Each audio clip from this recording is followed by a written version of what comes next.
one woman that's been doing it is Jodie Evans from Code Pink for 40 years. She's been doing it. And she's going to speak to us now from her heart, speak her truth. Her truth, not propaganda, but truth. And we're going to take that truth and we're going to echo it and multiply it inside ourselves and outside of ourselves. We are vibrational beings of light that we call ourselves human. Let's create together. Bring it up for Jodie Evans. Yeah!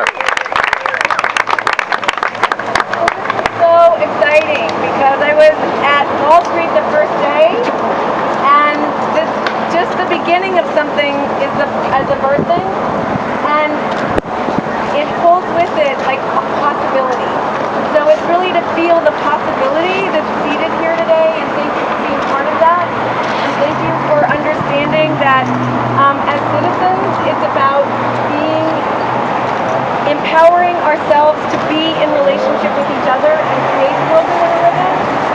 And too much we've given them that power away. So it's time for the 99% to take it back. And it's not necessarily a direct path. What we can create in this circle is a reflection of what it is to be human. Who are we as human? What do we really want? What are the patterns that we need to break that create the world we live in too? Because a lot of it is just structures that need to come down and that we survive by. And I think the first day for me at Occupy Wall Street was that they were all young and they didn't have anything to lose. And so many of us are connected to the structure because we have something to lose. But the Indian people I met in the square, they had $100,000 loans and no job and no future. It was every day they were watching their future disintegrate. The fabric of the society they lived in be unraveling. And so with that place, they have a power that is unfathomable because it's really a place that isn't connected to the structures that we all live inside of and that we've all kind of patterned ourselves through. You know, I think one of the things when I looked out at Occupy Wall Street and when I'm walking inside, you can feel your DNA be affected. And I think that part of why this climate is happening is enough people went to Burning Man to know that there was a different way of being and that they could bring that DNA back because this is about teaching each other. This is about we all have an experience to share. We don't any of us know the truth, but we have a particular experience of life that feels like life-giving. So two stories I want to tell that I think kind of reflect. So down at Occupy LA, a really powerful woman came who's a producer of one of the local television stations, and she offered to help at the media tent. And the way the community works is by consensus and by sharing. And Code Pink very early at Wall Street got up at the General Assembly and said, the 99% does not mean 90% men, because all the speakers were men and everybody speaking on television was a man.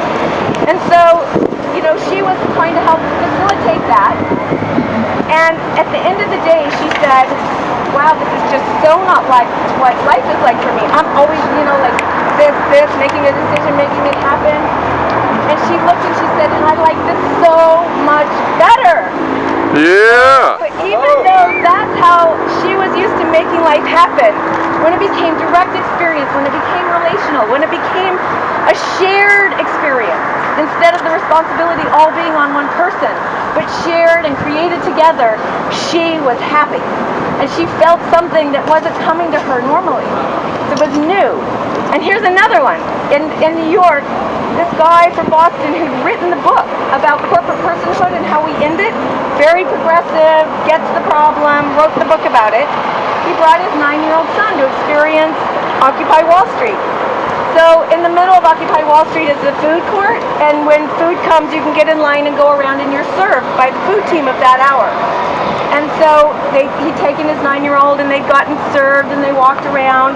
And then it was time for the daily march that happens before the General Assembly. And they get in the march, and the dad sees that they're marching right next to the anarchists. And so he was feeling a little edgy, so he starts to pull his son back and said, let's wait a minute. His son pulled on his dad and said, but Dad, they're the ones that served us lunch. So,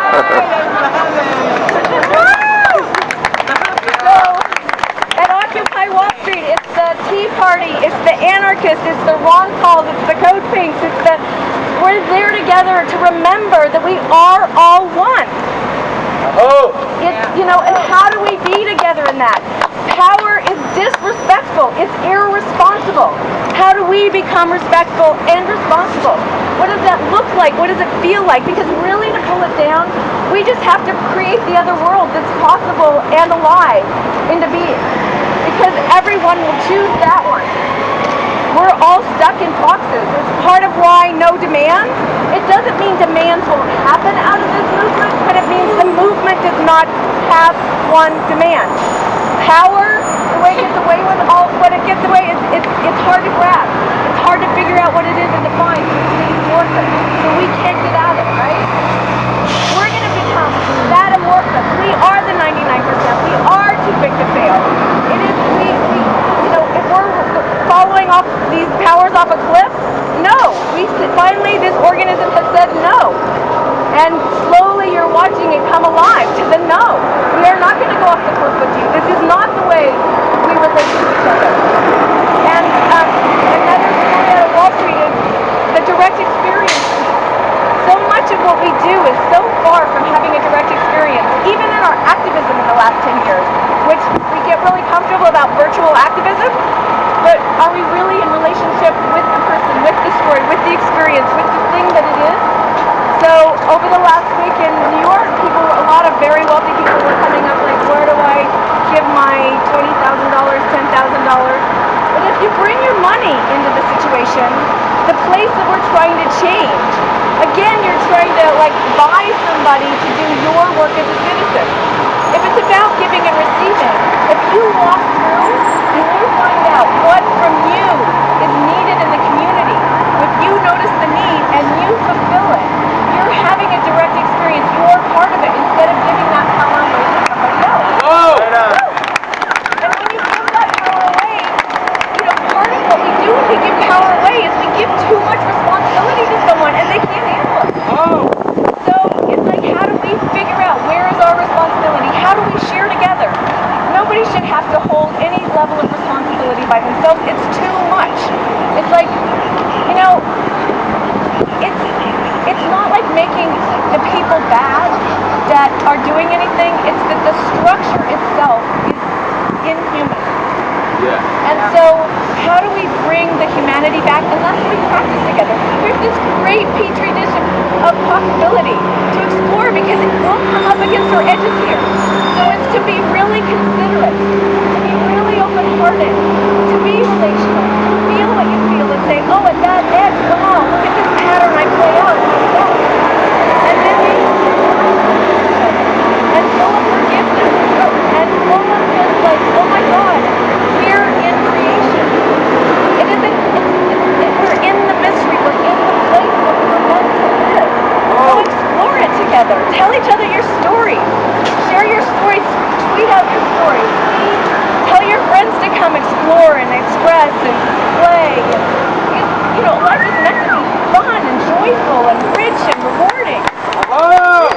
Whoa! I just encourage everyone to invite your friends down, to offer what you have to offer to the community, and not fake your offering burden.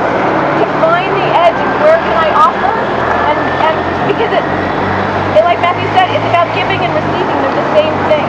So unless you can give in direct experience, you won't be able to receive back. And one of the most fun things at the General Assembly is, the first time you do it, is to get back your own voice. And so I encourage when you have your General Assembly to use the human microphone, because it is the way we share. It's like it goes through the DNA. Whatever came from who's here comes through you as it comes back out and is shared. And there's nothing like saying you fall in love. What happens is this is the circle to fall in love. Practice it now. Everyone.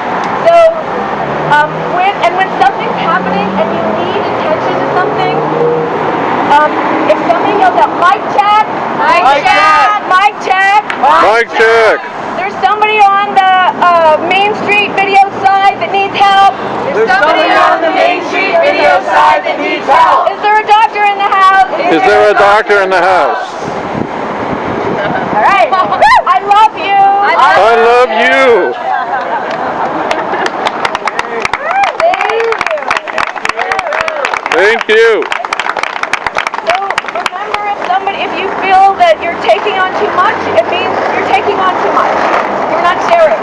You know, it's like find the places, find the edge, find who you are and how you create community together. And most of all, have a deliciously wonderful time.